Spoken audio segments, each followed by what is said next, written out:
Hi, നമുക്കിന്ന് കടച്ചക്കയും കൊണ്ട് ഒരു കറി ഉണ്ടാക്കിയാലോ. വറുത്തരച്ച് കറിക്കാനായിട്ട് ഞാൻ ഉദ്ദേശിക്കണേ. അതിന് നമുക്ക് ആവശ്യമായിട്ട് കടച്ചക്ക ഉണ്ട്, തക്കാളി ഉണ്ട്, പച്ചമുളകുണ്ട്, സവോളയ്ക്ക് വരെ ഞാൻ ചുവന്നുള്ളിയാണ് ചെറിയുള്ളിയാണ് ഉദ്ദേശിച്ചത്. ചെറിയുള്ളി ഇല്ലാത്തതുകൊണ്ട് ഞാൻ സവോള എടുത്തു എന്നുള്ളൂ. എല്ലാം കൂടി അരിഞ്ഞ് കൂട്ടി നമുക്ക് കുക്കറിലാക്കാം കേട്ടോ. കുക്കറിലേക്ക് ഇച്ചിരി മഞ്ഞൾപ്പൊടി, മല്ലിപ്പൊടി, മുളക് പൊടി, ഉപ്പ് ഒക്കെ വെള്ളമൊക്കെ ഒഴിച്ച് 2 വിസിലേൽപ്പിക്കാം. വെന്ത് കഴിഞ്ഞ് മാറ്റി വെച്ചിട്ട് നമുക്ക് തേങ്ങ വറുത്തെടുക്കാം. തേങ്ങ വറുക്കാനായിട്ട് ഞാൻ വേഗത്തിലാകാൻ വേണ്ടിയിട്ട് വെളിച്ചെണ്ണയും കൂടി ഒഴിച്ച് കൊടുക്കണം കേട്ടോ, പെട്ടെന്ന് വറുത്തെടുക്കാൻ വേണ്ടിയിട്ട്. എന്നിട്ട് തേങ്ങ വറുത്ത് ഒരു ചുമന്നരക്കായ്ക്കാൻ മാത്രമേ നമുക്ക് ഇച്ചിരി മുളക് പൊടിയും, മഞ്ഞൾപ്പൊടി, മല്ലിപ്പൊടി, പിന്നെ ഗരം മസാല വേണം കേട്ടോ. ഗരം മസാല എന്നിട്ട് പൊടിച്ചതില്ലാത്തതുകൊണ്ട് ഞാനിങ്ങനെ പൊടിക്കാത്ത മുഴുവൻ മസാല അവിടെ ചേർക്കണേ.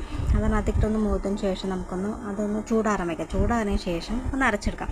ഇതിൻ്റെ ഇടയ്ക്കേ കൂടെ നമ്മളൊരു വാർത്തയിലും ന്യൂസിലൊക്കെ കേൾക്കുന്നുണ്ടല്ലോ, പിള്ളേരുടെ പാമ്പിൻ്റെയൊക്കെ വിഷയങ്ങൾ കേൾക്കുന്നുണ്ടല്ലോ. നമ്മൾ മക്കളെയൊക്കെ ഒന്ന് സൂക്ഷിക്കുക. കുഞ്ഞൂസിനകത്തുകൊണ്ട് പുറത്തേക്ക് അധികം ഇറക്കി വിടണില്ല, ഭയങ്കര വാശി നിറവിലേക്കാണ്. എങ്കിലും പിള്ളേരുടെ കാര്യം നമ്മൾ നോക്കണം കേട്ടോ. കുക്കറാണെങ്കിൽ തുറക്കാനും പറ്റണില്ല, ഒറ്റ കൈകൊണ്ടാണ് ഇതൊക്കെ ചെയ്യണത്. അതുകൊണ്ട് കുക്കറൊക്കെ ഇച്ചിരി പാടായിപ്പോയി. അപ്പം ഇടയ്ക്ക് ചട്ടി ഒന്ന് മാറ്റിയിട്ടുണ്ട്. നമ്മൾ മൺചട്ടിയിലാണ് വെക്കുക കേട്ടോ. മൺചട്ടിയിലൊക്കെ വയ്ക്കുമ്പോൾ കറിയൊക്കെ നല്ല ടേസ്റ്റാണ്. ഒരു നൊസ്റ്റാൾജിയ, പണ്ടത്തെ ആ ഒരു രുചിയൊക്കെ കിട്ടാൻ വേണ്ടിയിട്ടാണ് കേട്ടോ. എനിക്ക് ഭയങ്കര ഇഷ്ടമാണ് മൺചട്ടിയും അടുപ്പും വിറകടുപ്പൊക്കെ ഭയങ്കര ഇഷ്ടമാണ്. എൻ്റെ വിറകും തീരാറായി, ഗ്യാസ് കിട്ടിയിട്ടില്ല. അതുകൊണ്ട് ഭയങ്കര ഇതിലാണ് പോണത്. അപ്പം നമ്മൾ തേങ്ങ അരച്ചെടുത്തിട്ടുണ്ട്. തേങ്ങയും കൂടി ഒഴിച്ചു കൊടുക്കാം. ആദ്യം വല്ല വോയിസൊക്കെ ഉള്ളതുകൊണ്ട് തപ്പലൊക്കെ ഉണ്ട്, ക്ഷമിച്ചേക്കണേ.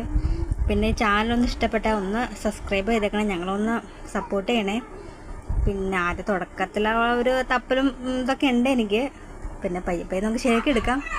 പിന്നെ ഞാൻ ചെറുള്ളി കിട്ടാത്ത വിഷമത്തിൽ ലാസ്റ്റായപ്പോൾ ഞാൻ ചെറുള്ളി നന്നായിട്ട് അരിഞ്ഞ് ചേർത്തുണ്ട് കേട്ടോ. കടുക് വറുക്കാനുള്ള രൂപത്തിലല്ല, നല്ലത് വലുപ്പത്തിന് അരിഞ്ഞ് വറുത്ത് ഞാൻ വെളിച്ചെണ്ണയിൽ വറുത്ത് ലാസ്റ്റ് ചേർത്തിട്ടുണ്ട്. പിന്നെ അങ്ങനെ അത്രേ ഉള്ളൂ. ടാറ്റാ ബൈ ബൈ, നാളെ കാണാം.